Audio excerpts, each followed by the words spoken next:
Let's have a talk, let's have a chat, talking about a little this and that. Hello and welcome to another episode of This and That. My name is Mary Sterling and I am your host. Today we are continuing on Veritas the Quest with the Indignation. But this ought to be episode 14. So to listen to the other episodes of Veritas the Quest, go to talkingaboutthисandthat.wordpress.com and click on the podcast link. Veritas the Quest features the work of Bob Neumann. His written portions will be found on our blog. Each blog has a read more link. Click it. It'll take you to the article which has the audio, which opens in another tab so you can listen while you look. The Indignation is written December 20th, 1998. As I do these, please note the year that this is being put out and where we are in 2025. I recently had a slew of things come across Facebook. One of them was out of Psalms from Lori Cottrell, and it had to do with the apple of his eye, which we will get to. But as we are entering into these days where nothing makes any sense here in the United States, or should I just say America, because the ship, the United States, is probably scuttled by now. It's become a reef, a relic, a thing of the past. But the good ship America, that sailed into harbor. Interesting. Very interesting. Bob writes, Isaiah 26:20 through 21, Come, my people, enter into your chambers and shut your doors about you. Hide yourself, as it were, for a little moment until the indignation be overpast. For behold, the Lord comes out of his place to punish the inhabitants of the earth for their iniquity. The earth shall also disclose her blood, and shall no more cover her slain.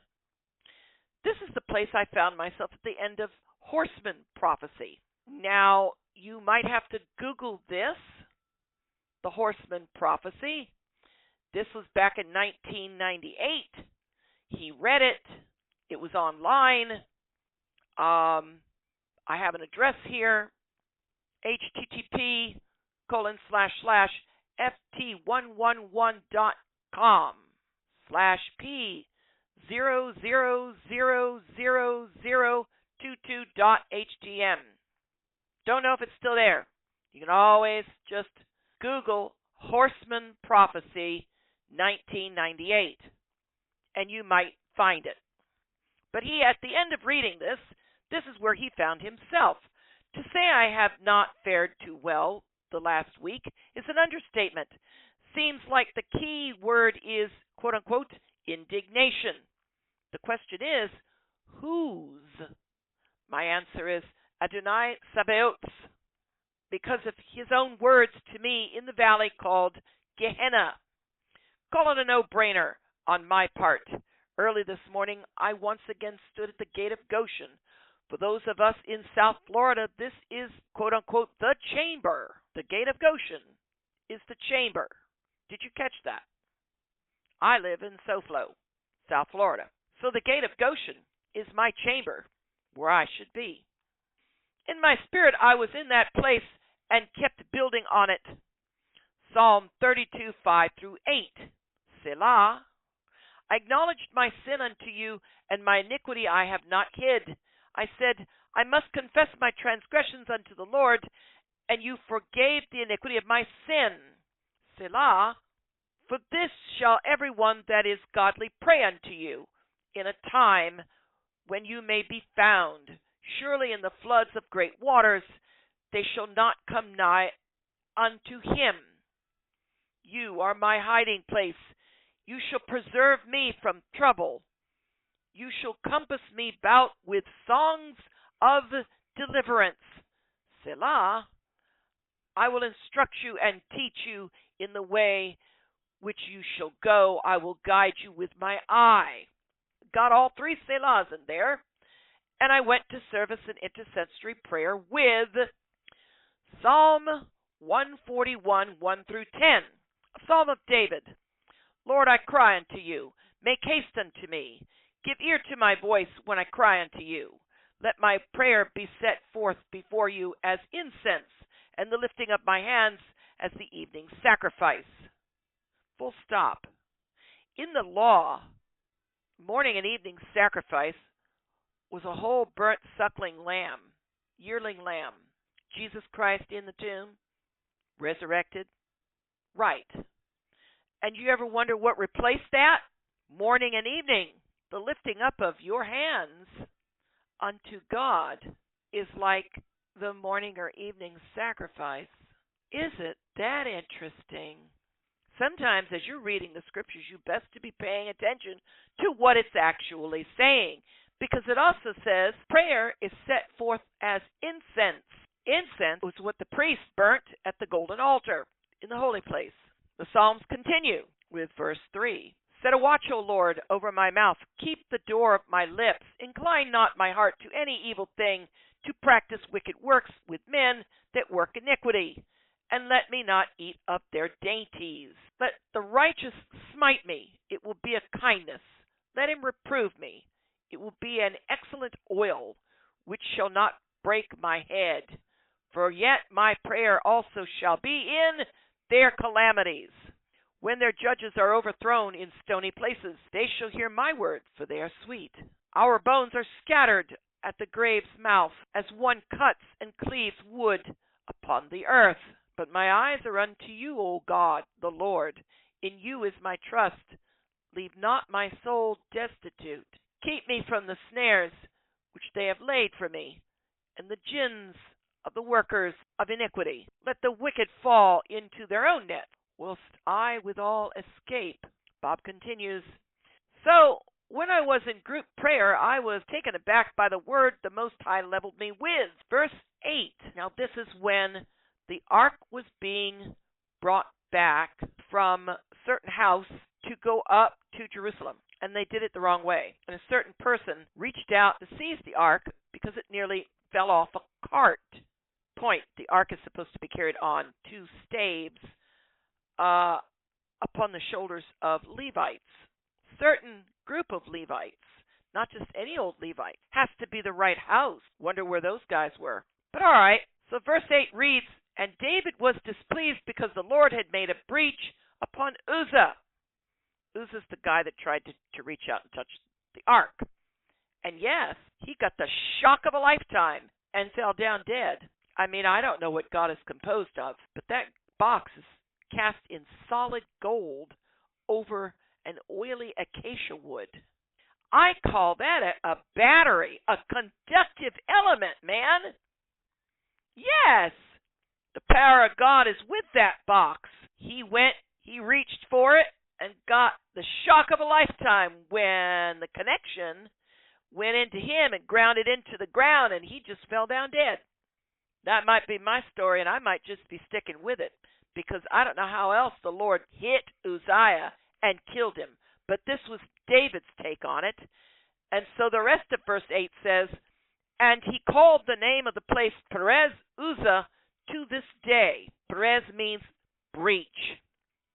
Perez Uzzah is a great place for your Christmas pageant. And suddenly I was again dealing with the indignation of a holy, holy, holy God. How do I understand the breaking out with my hiding place? And I grieved, for his word was heavy and did not understand. So I asked for wisdom and understanding how this incident was playing out in the place I stood, and for my nation I cried out in my distress. And he answered me. That is his word and his promise. Here's the answer, Selah, before I read it. If you're wondering, where in the world did we get to, and why have we gone so far afield from sanity? Listen, because you won't like what this is. You won't like what he has to answer. Bob writes, God speaking, My beloved seeks to take the ark of my glory to Zion where it belongs. It had been taken out of Shiloh by Levites who had good intention, but were no respecters of my instructions. So the sons of Eli died as they lived, doing what was right in their own eyes. When David went to return the ark of my covenant with his people, he went to the priests, Levites, and the parade was set up.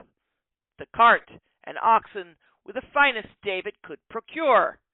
What he did not do was seek my ways, full stop. That's right. The other question is, he went to who? Weren't they supposed to have known better? It should have been, "Oh, my Lord King, may you live forever. But we will not be needing the cart and the oxen that you procured. Can my king get his money back?" There are staves, and they should be within the ark. Because it seems as though the ark was returned with its poles in it. Either that or they had to make a new set. I don't know. Because those are to be long acacia wood poles overlaid in gold. And their only purpose is to slot into the rings that are attached on both sides at the corners of the ark box beneath the lid. I think at around about the lip of the box, so as to carry it. Okay, so he did not seek my ways. It continues. David, like all my beloveds, have made a grave mistake. They trusted that those who called themselves my priests knew my ways. Ahio and Uzzah were the sons of Abinadab, the sons of the high priest. Like the sons of Levi, they should have known my laws and feared me. Hophni and Phinehas sinned wantonly, and my glory departed. Uzzah sinned in presumption. All died for their sins, so it will now again be. Many who do what is right in their own eyes without regard of my ways, who scorn my word, and have no fear of my name, shall be destroyed. Some as the sons of Eli, others as Uzzah. They know not their place, and take upon themselves my indignation. Full stop, because the tenor of this message then changes. These are those who don't know because they're not cracking the book. They're not even reading the red letters or Paul's writings, and at least trying to go that far to get the ways of God, his moral image, let alone his personal image, let alone anything else. They haven't really even begun. They're in their sanctuaries following pastor, prophet, apostle, and whatever those people say, because they're the ones that say, "Oh, God speaks to me. Listen to what I say. We don't need a Bible. That's old news. That's old. That's passé." Yes, it's old. It's the ancient. It's what was. But God is eternal, and so is his commandment. Commandment of commandments. You're to love the Lord and his ways. See? That's the idea. So the word continues. Bob writes as God speaks, "But you, beloved, fear not, nor let your anger be foolishly kindled when I do what I have said I would do. I sing to you songs of deliverance. I have prepared a place of safety for you. Yet you must be in that place. Abide in the closet secret between you and me." Where is it safest, you might ask? And I tell you, the safest place is under the cloud of my glory. The safest place is your standing with the staves of my ark resting on your shoulders. You and those who I have anointed and sanctified to carry my glory through the wilderness, through the waters, and yes, through fires that are ahead for you. You shall be in the apple of my eye. Remember I mentioned Laurie Cottrell's word about the apple of his eye? There you go. But listen to where you're supposed to be. There's a lot of prophetic swirl going on about the cloud of the glory is coming. The glory, the glory, the glory. In this word, it's equated with the weight of the staves and a very heavy box resting on them, and you're taking part of a load. This is a minimum 4-man carry, you and 3 others. Here's a wild guess. You, the Father, the Son, and the Holy Spirit. Wow, that's a 4-man carry. Or maybe it's a two-man carry. You and Jesus Christ. Take my yoke.